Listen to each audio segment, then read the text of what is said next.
పశ్చిమాసియాలో ఉద్రిక్తతలు కొనసాగుతున్న వేళ మరో కీలక పరిణామం జరిగింది.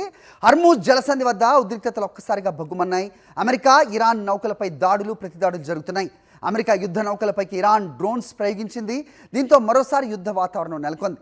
కాగా గల్ఫ్ ఆఫ్ ఒమాన్లో ఇరాన్ జెండాతో ప్రయాణిస్తున్న నౌకను అమెరికా సీజ్ చేసింది. దిగ్బంధనాన్ని దాటినందుకు తౌస్కో అనే వాణిజ్య నౌకపై 2 రౌండ్ల కాల్పులు జరిపినట్లుగా అమెరికా పేర్కొంది. దీంతో ఈ చర్యకు ప్రతిస్పందించి ప్రతీకారం తీర్చుకుంటామని ఇరాన్ సైన్యం ప్రకటించింది.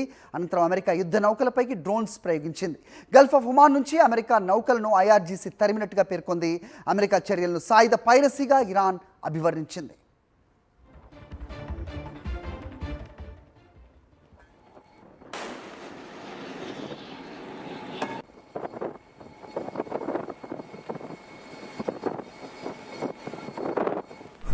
Motor Vessel Toska.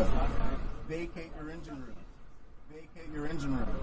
We're prepared to subject you to disabling fire. Okay, we gave the flare. Now we're getting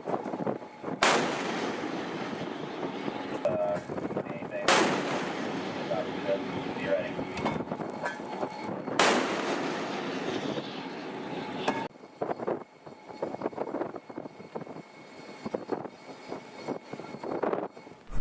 Motor Vessel Toska. Vacate your engine room.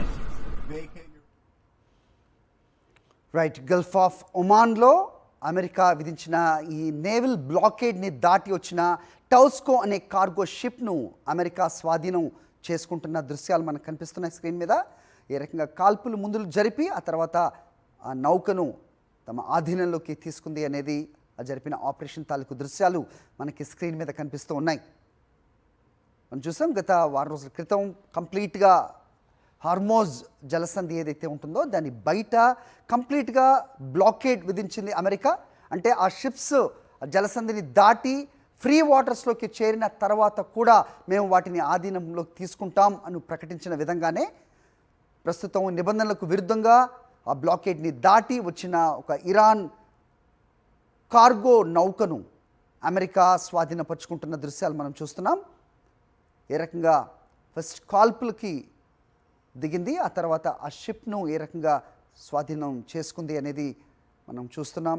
పశ్చిమాసియాలో ఉద్రిక్తతల నడుమ ప్రస్తుతం ఈ నౌకను స్వాధీనపరుచుకున్నందుకు ఇరాన్ కూడా ప్రతీకార చర్యలకు దిగింది. అమెరికా యుద్ధ నౌకలపై డ్రోన్స్ ప్రయోగించింది Iran. Okay, we gave the flare. Now we're getting